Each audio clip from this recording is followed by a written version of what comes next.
The moment the bar touched my hand, right, no! Then he start to, then he just pump, then he mount the thing. He stand up and he start complaining. Huh? Who are the real victims here? This is your daily Ketchup. Boom.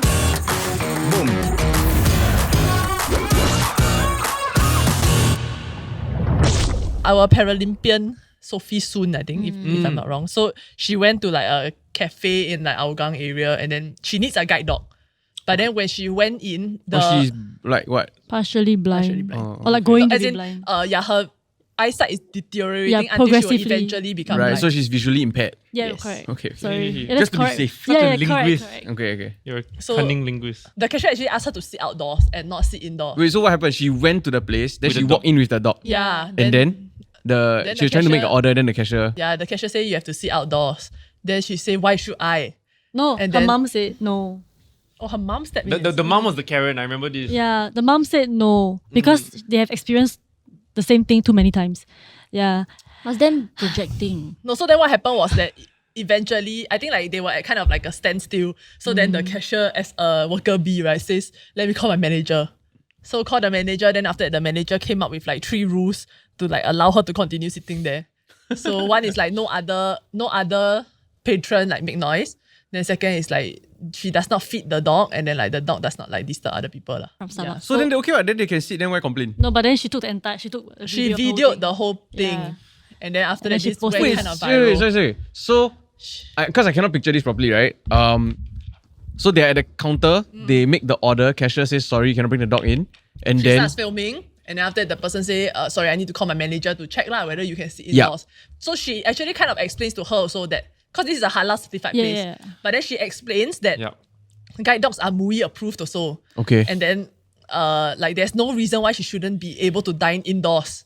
okay. So then after that, cashier says, let me call my boss. And call already, the boss said, okay, with these 3 conditions, then you can sit indoors. So then they were able to sit indoors. I think in the end they left because they lost their appetite. Also, they didn't sit lah. No, but like, okay, I mean, I get all it. the trouble to sit indoors. I don't want to come across as like an ableist or whatever, right? But like, you can't just show up with something that is not the norm. Because like, okay, we can't expect everybody to understand the rules that, okay, guide dogs are MUI approved and all of this and it's perfectly fine. So you can't expect going to somewhere that is out of the norm, which is with a dog, and expect everyone to just go, oh, dog, okay, welcome in, come, everything's normal. Like, at least come in first and go, hey, guys, so the situation is, like one of my, my sister or my daughter or whatever, we need a guide dog applying. Just want to make sure that everything's okay, yeah? Like, at least you do that, right? Visually Like, impaired. No, but if they said no, not okay, please exit. then, okay, fine. We'll go find somewhere else. Like, So to me, my first reaction was quite similar to Dan, because I felt like it's not like they say you cannot eat here, ma. They just say like you sit outside lah. So then, why can't you just be understanding that like this is not, people need some getting used to, and then you can dine here, it's just that you just need to sit outside lah. Then, yeah. As much as I agree that this person, right, like for like the cashier also, maybe it could be a part-time student. Yeah. It could be like maybe an elderly folk or somebody who's also maybe handicapped or whatever, or just somebody that is not aware of these rules because they've never encountered or have somebody in their social circles or life that is in this situation. Yeah. So they don't understand. Society as a whole, we've already faced quite a bit of issues in terms of inclusivity. Yep. So for then sure. is it a matter of lack of education for the staff? So it's an organizational issue? Or is it a societal issue where prior to this, did you all know? Yeah, I that- don't know. I had no idea. I only knew from this article that it's actually like approved every Yeah. Oh, I didn't know it all was MUI restaurants. approved. Yeah. But I knew that like guide dogs could go inside like food establishment. So then to me, the conversation would lead to whose responsibility is it? Because I think the girl and what she's doing, I don't think it's her problem. I think it's a symptom of the TikTok culture where if you want to make something hurt or you want to make noise or complain about it, you just post it as drama on TikTok and then make noise and then try to cancel somebody, right? So it's a bit sad.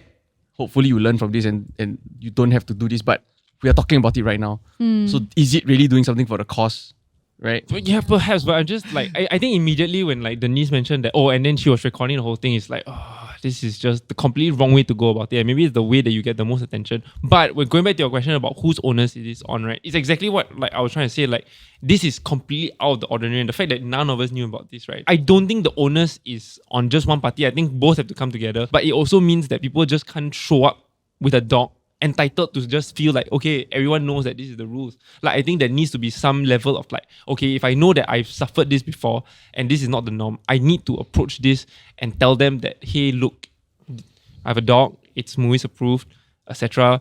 I need it because my daughter is visually impaired. I feel like you immediately break the ice and make it a more approachable topic. So then when I call my manager, so if I'm a part-timer, at least I can explain it in a situation where, okay, let's come together. But you immediately come to the conversation where it's like, I just show up, oh, resistance, I'm going to start recording already. This is not cool. Yeah, like how can you expect everybody to know this? Yeah. they really And I feel retaliate. like, as in like you mentioned, like is it a training thing, right? It feels like It's impossible this to train them to know every situation and be prepared for it every doesn't come scenario. out lah. until it comes up. Yeah, Which is why I felt like the cashier was right to like call the boss.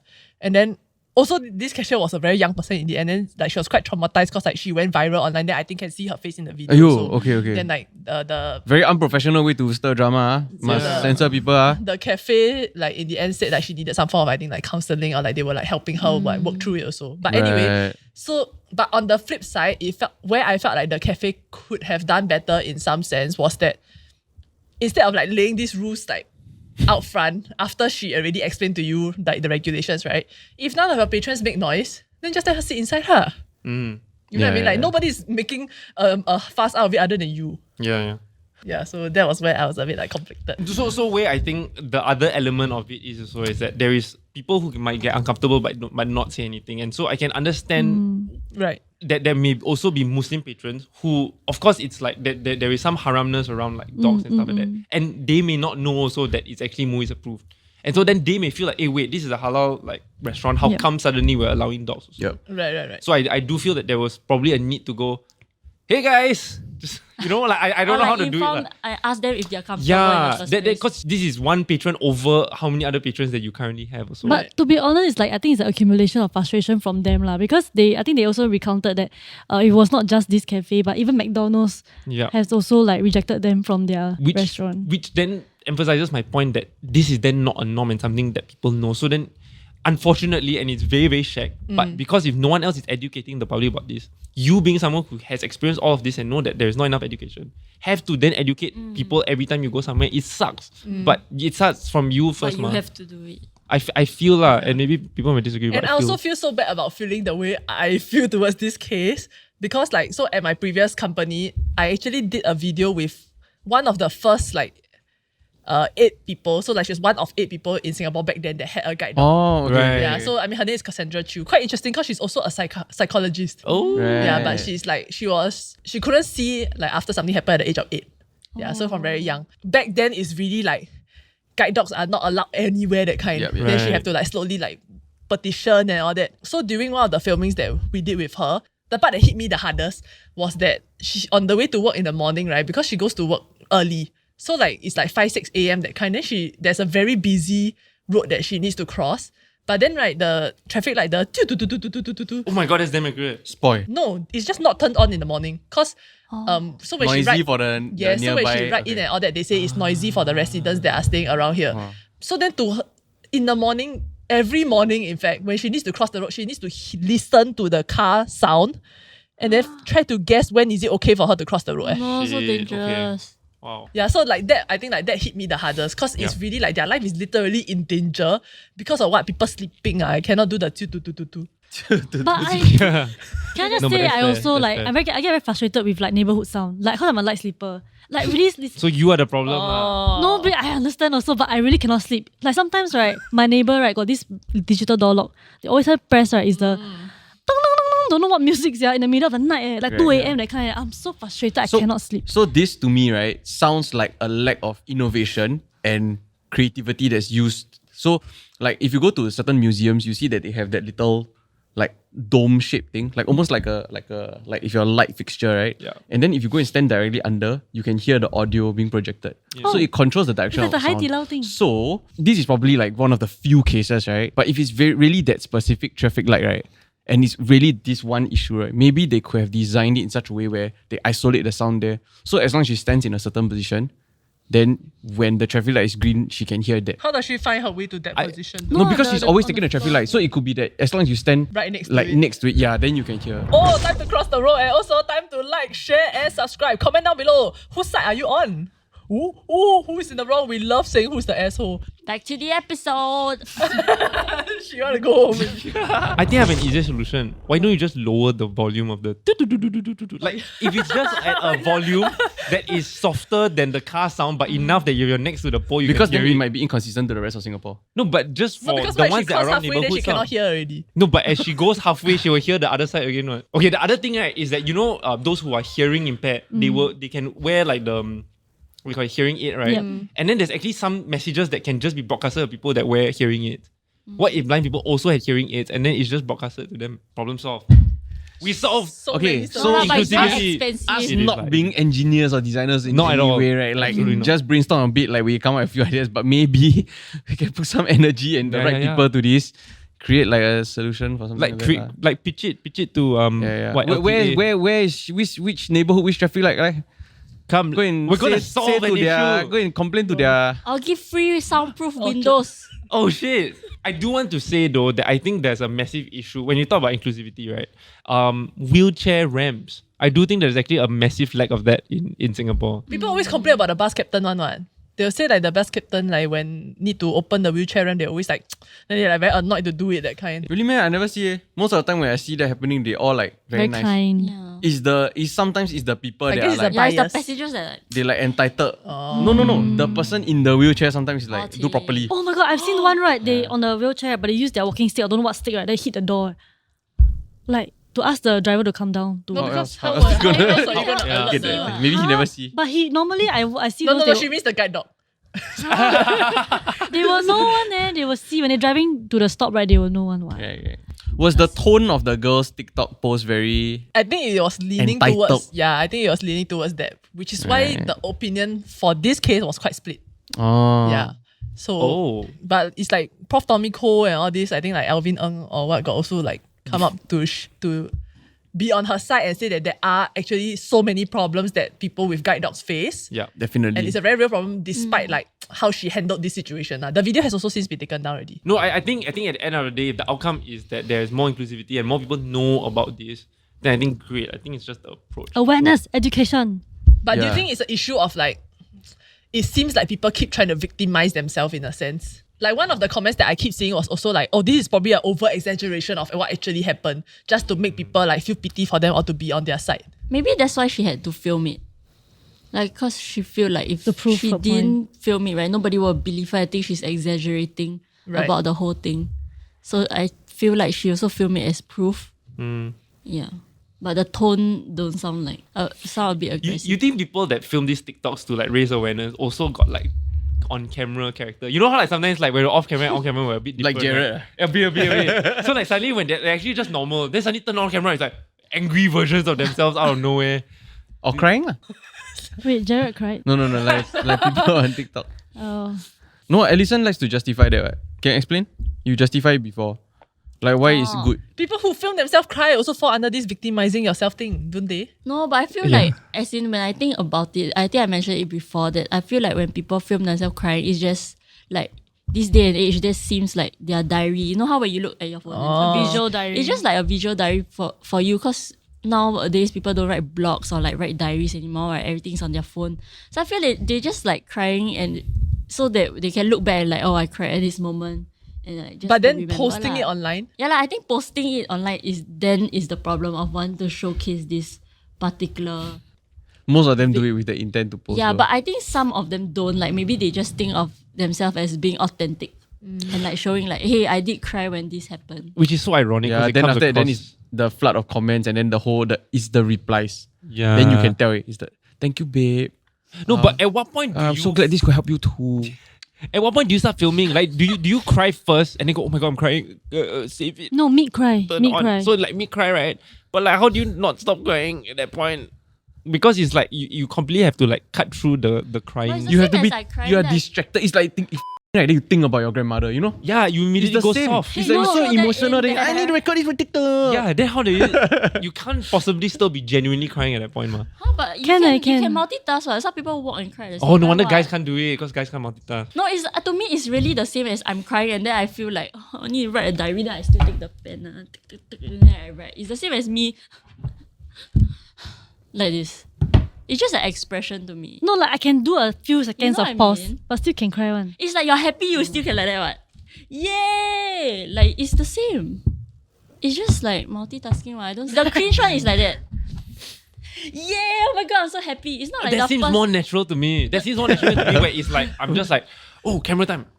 Hey, hi. Like, as opposed to like, I'm happy. Like, who walks around like, I mean, I did it once, but I just wanted to see what I look like next time. I didn't post it. I just wanted to see what I look like. can we No, I show thought that? I agree with that, but it's with the intent to post. Yeah, that's the difference. Don't you think that like playing the victim always turns out well? No, there'll be a No, lot of look backlash at though. Amanda Heard. Amber. Oh, Amber Heard. Heard, sorry. Just Play the judging. victim and it did not go well. No, because cannot call out like and then your lies cannot, Cannot be lying lah. Personally, I didn't see the post, right? So based on the impression I have of what you have mentioned, I don't have a good impression of this person. Or my impression is that this person could have handled this situation better. Everybody could have come out more educated lah. That is also the same takeaway for the SIA case though. Yeah, it really could have. But if she stayed silent, right, then we won't be talking about this one. No, it's not about staying silent. It's about you can still post about the incident that happened, but how you chose to handle it in the moment and how you're choosing to present it online affects other people. Yeah, but that Impacts one, yourself and your cause as well. Because you can't say that it has to be dramatic. Like, wholesome stuff do well on like TikTok, so what? It could have come across as very wholesome. This happened and I feel like I need to bring it up because it's happening too much and there needs to be change. Yeah. And if it's for the right cause and with the right, Yeah. And then ends off with like a Wow, nice little salesman. hug. And now we're friends and we hang out every Tuesday. this one then there's like bitterness. Yeah. Yeah. And now like this person has to go for counselling because like they're just a collateral damage in this. I feel like she'll quit, yeah. The job. I won't be surprised if she hasn't. Yeah, especially if it's a part-time job, right? I sure quit. I think recently I had an interaction with a person, right? And it really shook me as to how people can just come off rude, right? And it stems from entitlement. And it doesn't make sense to me at all. So I was in the gym, right? Ooh. I was doing my own thing. Headphones plugged in. And you know how in the gym sometimes people ask you to like help spot them or whatever, right? Or like, it can be shared. So you approach a random stranger, you get them to break out of whatever they are doing, go out of their way to help you, correct? Sure. Then you would do that in a courteous way. You're like, I'm so sorry, or sorry to bother you, but I see could it. you help me, right? And then maybe, sure, you tell me like, okay, you just need to do this for me or whatever, right? Okay, there are two issues with this. I'll explain. So basically, I don't know how to spot people. Right? I barely just started gymming, yet he chose me. Then I asked him, how you want me to help you? So then he said, you just do this, then okay lah, whatever lah. I help. I roughly know what the concept of spotting is, right? Spotting a bench press though, the most awkward positioning And it's ever. scary because you think about it, right? A bench press, right? If you don't spot correctly, right? He could die. The can die, So my priority is his life. I don't want blood on my hands. Yeah. For this lah. So then after that, right? So basically, I proceed to help him spot him. He still set up camera, film. He still like. Then he asked me to like stand like outside away from the thing. Then I very confused. I thought like spotting means I need to stand like quite Is it close his PB? and then grab the thing, Is it right? his PB? I don't know whatever the okay. So then he explained, then he asked me to do that. Okay, sure, I do. Then right, when he do like, I think he was doing like 3 reps already. The third rep, he struggled a bit already. So I already like, I moved closer and closer and closer because I need to do the spotting, right? Yeah. Then when he do the 4th one, right, then he pushed, right? Then he struggled and then it started to go back down already. Oh, no. So then I did what I think you're supposed to do. I put my hand under the bar. Yeah. And then the moment I feel the hand touch my bar, right? Touch my hand, right? Touch my bar. Then I started to like help a bit lah, like to push it Yeah. up. The moment the bar touched my hand, right? He no! Then he start to, then he just pump, then he mount the thing. He stand up and he start complaining. Huh? He started like, what are you doing? Why you spot me? Like, that's not the way I wanted you to spot me. Like he threw a little tantrum. Oh my God, How do you do it? How do you show me? Show me this, the bar, show me how you do it. Oh my god. Oh my He's a God. big baby. God. No, Yeah, how I've- do you do what? Thrown off No, so I look at him, then I say, I like, oh okay, sorry if I didn't spot it correctly. Then Why are you sorry? Yeah. no, because in that moment, right, if I do it wrongly, sure, I'll apologize for doing it wrong. But then I was also taken aback by his like sudden like outburst, Outburst. So then I like, okay, cool. Then he talk halfway, then like, okay, never mind, I go back and do my exercise. Then after that, right, like he walk around, he come back to me, ask me for him again. Because nobody around. Then I Then confused. no. Then I just tell him, no, bro, you crazy. Then I say, okay, bye-bye. then he look at me, He look at me like he confused. Is I he would a, have just told him that you clearly couldn't push it already though. It's very weird. I don't know. is he a young boy? Probably. But immediately, okay, so a lot of the times when I encounter confrontations or situations like this, whether I'm right or wrong, even if I'm wrong, right, my takeaway is always, how can I educate myself so that I don't encounter this situation again? So in this circumstance, right, the takeaway is go and learn how to spot. So is it true that you were doing it wrong? I don't know. I thought you Oh, went I to thought you said study. you go and learn. No, I haven't yet, relax. lah. Oh, this was last time. Okay, everybody, my dear fellow TDK watchers, thanks for coming to the end of this episode. Comment down below. I watched till the end. Like, share, subscribe, and we'll see you in the next episode. Say bye-bye. Bye. What Please that's don't wear the all. mic. Yes. No, Bye. she never point at us. Say bye-bye. Bye. Wow, I'm a sheep. Fuck. But You know not I have the to point where sign you Happy cancel. New Year every Chinese New Year to my uncle and auntie. Oh, that's nice. Because they can't, yeah. Oh. No! So how? Another year, I have to see. Happy. Robux, New- every year. They I'm not ready. confuse. Yeah, every Every year you tell them something different. No, this year. But I can't remember what And is then Happy you New go, Year.